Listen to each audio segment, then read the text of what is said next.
Olá, amiguinho, olá, amiguinha, tudo bem com vocês? Vocês devem estar se perguntando: quem é esse vestido desse jeito? Sou eu, tio Wagner. Eu estou vestido assim porque hoje vamos contar a história de um personagem bíblico muito especial. Porém, antes, eu gostaria que vocês conhecessem também uma pessoa muito especial. Esse é o meu amigo Gustavo. Carinhosamente eu chamo ele de Guto. Nós somos muito amigos. Mas veja só o que acontece quando eu falo coisas pesadas para o Gustavo.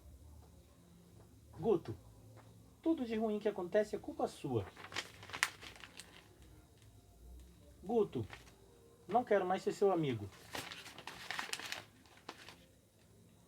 Guto, seria melhor que você não existisse.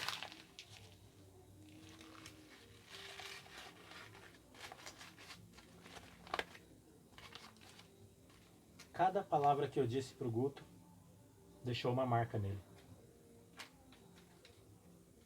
E agora eu tô me esforçando para tirar as marcas que ficaram no Guto.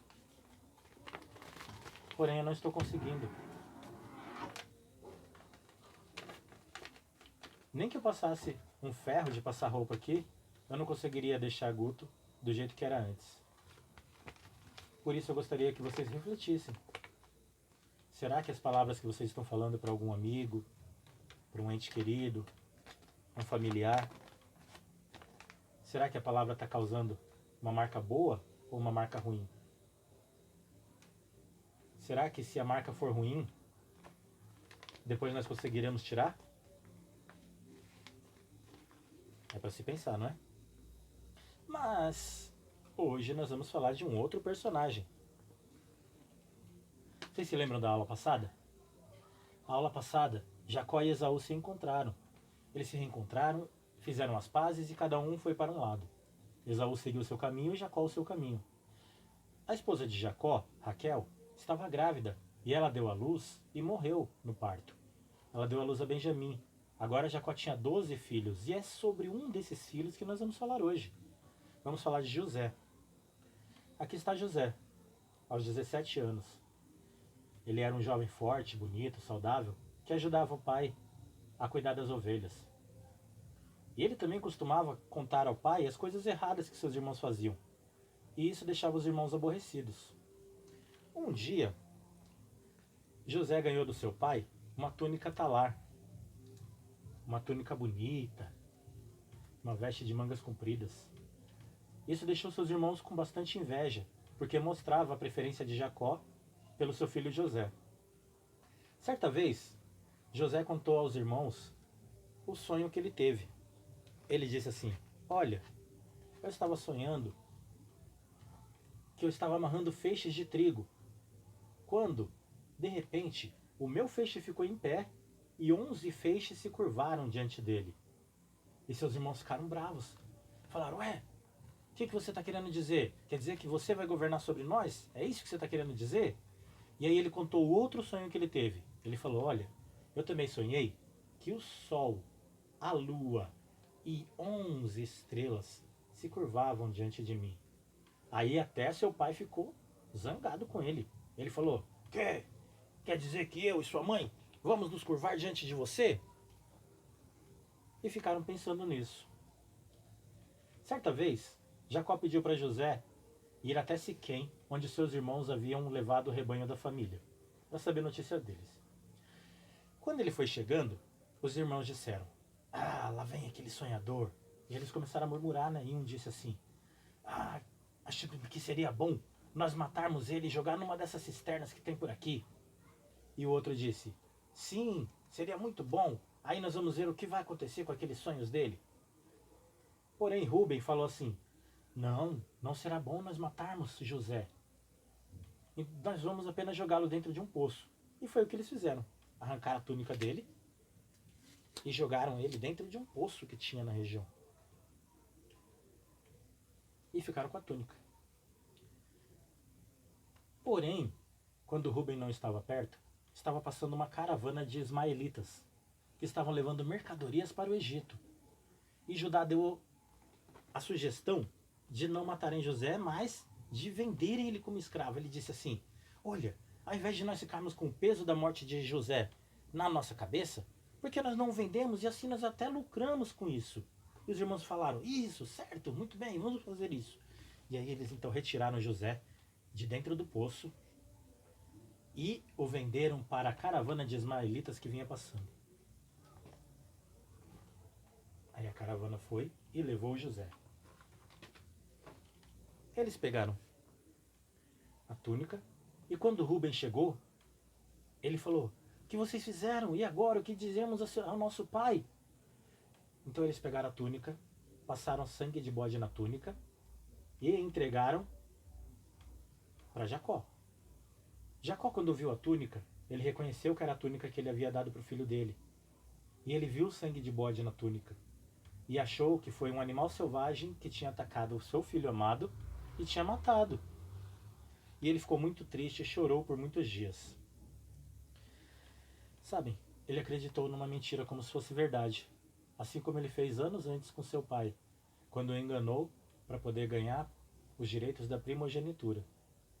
Mas enquanto isso, José, que não havia sido atacado por nenhum animal selvagem e nem estava morto, tinha sido vendido como escravo no Egito. Ele foi vendido para um homem chamado Potifar. Potifar era um oficial do rei egípcio, que se chamava Faraó. Ele era o comandante do exército de Faraó. E Deus continuava com José e abençoava José. E logo Potifar reconheceu o trabalho de José e o promoveu a governador de sua casa. Todas as coisas que aconteciam na casa de Potifar tinha que ser com a autorização de José. E José era um homem bonito. E a esposa de Potifar percebeu isso. E ela não enxergava mais ele como escravo, nem como administrador, mas enxergava ele como um homem com o qual ela queria namorar. E ela insistiu várias vezes para que José namorasse com ela, e ele sabia que era errado, porque ela era a esposa do patrão, ela era casada. Não podiam namorar, não podia acontecer isso. E aí ele sempre se negou. Porém, um dia, a mulher de Potifar insistiu, e agarrou nas vestes dele. E ele saiu correndo. Saiu correndo e as vestes dele ficaram na mão dela. E ela começou a gritar. Aí quando os homens que trabalhavam na casa vieram ver o que tinha acontecido, ela falou, ah, esse hebreu quer desonrar a nossa família. Potifar trouxe ele só para nos envergonhar. Vejam só, ele queria namorar comigo, queria me obrigar. E eu não deixei. Quando eu comecei a gritar, ele saiu correndo. Aqui está as vestes dele para provar que não estou mentindo. E ela guardou as vestes dele até que Potifar chegasse. Quando Potifar chegou, ela contou essa história para Potifar. E aí, vocês acham que Potifar fez o quê? Ele acreditou? Ele não acreditou? Potifar acreditou na história. E ele mandou que José fosse para a prisão. José foi lançado na prisão do reino, onde tinha outros prisioneiros do rei lá dentro da prisão. Agora José era um homem preso. Não podia mais sair.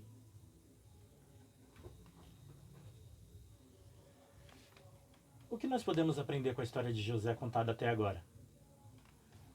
José ficou órfão de mãe. Seus irmãos não gostavam dele. Ele foi vendido como escravo. Ficou longe do seu pai e da sua terra. Foi acusado de coisas que ele não fez. Foi para a prisão. E mesmo assim, a Bíblia não relata nenhuma vez que ele reclamou, que ele murmurou, que ele colocou a culpa do seu infortúnio em Deus, mas antes ele confiou. Ele poderia muito bem ter aceitado os carinhos da esposa de Potifar, mas ele sabia que era errado, e ele resistiu à tentação. E é assim que nós devemos fazer. Imagine só você. Se alguém te xinga, te humilha, faz alguma coisa que você não gosta, qual é a sua atitude? Você vai brigar, xingar, bater, humilhar? Ou você vai pedir conselhos para Deus? Sabe? Não é pecado sentir raiva.